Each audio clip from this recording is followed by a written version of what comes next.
大家好，我是小雷，舅舅今天回来了，然后今天带外婆和舅舅去尝一尝凤油鸡的新品，叫凤油鸡。凤鱼鸡个凤鱼鸡，米蛋蛋鸡呢哈，还是出发。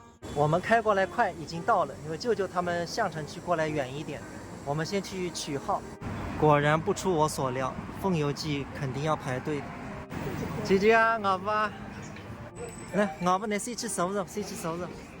理想与空店外头灯呢，这个蛮热的。那个外汉马上凤鱼鸡个新店专个店也开出来了，辣辣东京南路881。自家一来人流量还分特点，终于轮着你了。你尽量快点吃，因为外头会有佛山跑台的人。上面的蛮快的。你们这个绿豆汤是送的吗？赠送的。对，因为我没有点绿豆汤，是大家来吃都有的吗？几个人过来都有的。水果也是赠送的啊。我给你第一道推上来。这包菜来着，凤鱼鸡200块1份，嫩得不得了哎！舅舅尝尝了，日本吃不着的。要不那单子日本是再吃寿司的呢，那个面多吃点。你说嘛？哦，这个鸡真的嫩的。哎，这个米硬的，日本真的吃不着个呀。你已经吃光了。走走了。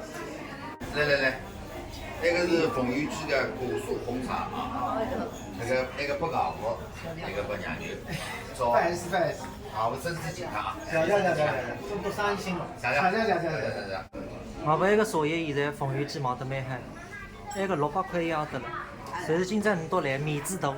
我刚刚辣外头看见有个上海人拎子丝啊，大概就是这个茶叶。对个，是这个，上海人来毛得多。我不拿那单日本鱼的吃着。一个茶叶香，还是蛮香。面吃黑，为脑子凉红茶。外婆的舅舅也走去理理行李，下个礼拜准备出发。外婆，辣辣你下个礼拜出发前头，我会得到你屋里来一趟。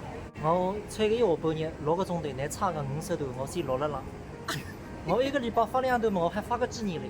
还给个么？我个礼拜半的。